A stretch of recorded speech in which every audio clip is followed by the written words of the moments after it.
This August, my wife and I embarked on an unforgettable 12-day honeymoon across France, Italy, and Switzerland.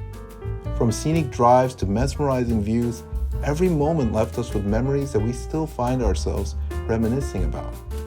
Here's a look at our journey, as well as some accessibility tips that might help future travelers in wheelchairs enjoy Europe to the fullest. We kicked off our journey with a La Compagnie flight from Newark to Nice. Flying is often a nerve-wracking experience for me due to my disability, but we were so impressed with the flight experience that my wife even made a video to rave about it. Go check it out. The service was outstanding. Upon landing at the Nice airport, we were greeted at the arrival gate by our car rental contact, who guided us to the accessible van we rented for the trip. We're providing details for the company below. Navigating large airports with multiple bags can be a challenge, so having someone guide us to our vehicle was a huge relief. The van was also easy to operate, and soon we were on our way to the Holiday Inn Nice, our hotel for the night. The hotel, which overlooks the Mediterranean Sea, is popular with tourists and airline crew, and the staff was very accommodating to my accessibility needs. When we found accessible parking hard to find, they improvised and provided on-site parking on their driveway. And the accessible room was spacious and comfortable. But there was one small hiccup. We had forgotten to pack a voltage converter for my electric wheelchair. European outlets use 220 to 240 volts, as most of you know, while US devices typically run on 110 to 120. And without a converter, charging my wheelchair was impossible. After an exhausting search throughout Nice, we had no choice but to order a converter on Amazon to be delivered to our next hotel in Milan, and I carefully limited my wheelchair use to conserve battery power until then. On our second day, we spent our time exploring the old downtown area of Nice, enjoying scenic views of the French Riviera. The vibrant colors of the buildings and the friendly people made for an inviting atmosphere, and we bought a few souvenirs for family and friends back home. Wandering through the quaint alleys and discovering charming shops and delicious local food was a perfect start to our European adventure. Our third day was spent driving to Milan. We stayed at the DoubleTree by Hilton and eagerly picked up the long-awaited converter so I could finally charge my wheelchair. It was such a relief. We took a day trip to Lugano, Switzerland, which was incredibly peaceful and scenic. We picked up some Chinese food and enjoyed it by the water, then wandered through the city, stopping at the famous Lugano Park to soak in the beautiful scenery. The people were so kind, with many offering to take photos of us whenever they saw us attempting selfies. Afterwards, we headed to Caslano, Switzerland, a tranquil town on the lake with breathtaking views. We dined at a lakeside restaurant where the food and ambiance were truly unforgettable. Our next stop was Sondrio, Italy, where we checked into the Grand Hotel della Posta.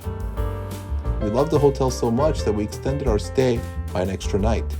It was beautifully historic, and the staff was incredibly accommodating. That night, we enjoyed a delicious 3-course meal at a local restaurant. Feel free to check out our video about the whole experience. On day 6, we took a short drive to Tirano, Italy, where we boarded the Bernina Express, a scenic train ride through the Swiss Alps that's an official UNESCO World Heritage Site. The views of the surrounding mountains, glaciers, and valleys were breathtaking. We arrived in St. Moritz, Switzerland, an upscale resort town known for hosting the Winter Olympics twice. After lunch and a stroll around the lake, we returned to Sondrio by train. That evening, Sondrio was hosting its annual summer festival, so we joined in the fun, watching performances and soaking up the lively atmosphere. We drove back to Milan, this time staying at the DoubleTree by Hilton Milan. During check-in, we were asked to fill out a form indicating whether I'd need assistance from the fire department in case of evacuation. It was a thoughtful policy that my wife appreciated, as she often worries about emergencies. Having some time to check out Milan's downtown, we opted to take Milan's light rail downtown instead of dealing with parking.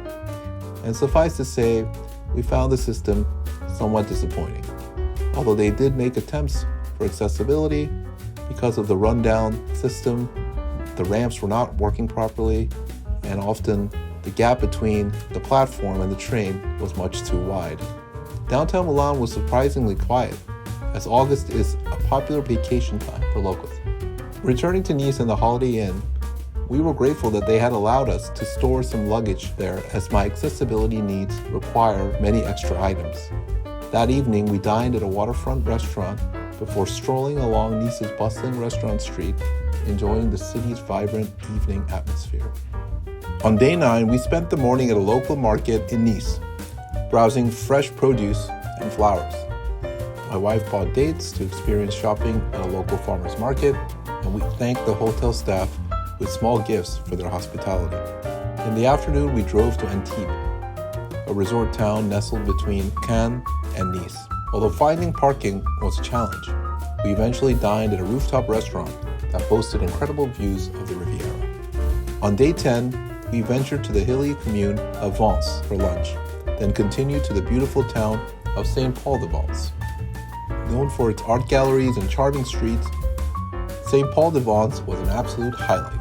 We picked up souvenirs before heading to a picturesque winery. Though the narrow, winding roads were a bit of a challenge, the scenery made it all the worthwhile. After a morning of shopping for gifts at Cap 3000, a nearby mall, we drove to Villefranche-sur-Mer and the port. The port's relaxed vibe and the considerate people made navigating the busy tourist spots surprisingly pleasant. Watching the colors of the sunset blend over the town was a romantic moment we'll always remember. On our final day, we took a morning beach walk to say goodbye to Nice. We even discovered an accessible beach in Saint Laurent du Var, a reminder of Europe's inclusivity for travelers with mobility needs. They even had 2 staff members who worked 6 days a week at the beach to assist people with disabilities. Later that day, we boarded our La Compagnie flight back with no issues, closing out a truly unforgettable honeymoon. Our accessible European adventure taught us a few valuable tips that can make travel easier for others with disabilities who are looking to travel in the same area. Accessible bathrooms. Throughout our trip, we found accessible bathrooms in most public restrooms. When these weren't available, McDonald's was a reliable option for finding accessible facilities. Air conditioning.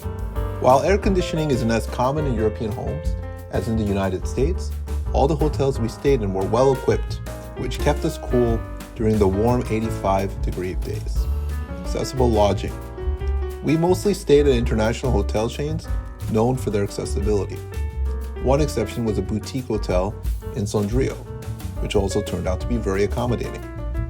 Bringing a portable shower chair that doubles as a toilet seat was a game changer, providing the extra support I needed, because not all shower chairs and toilets are created alike.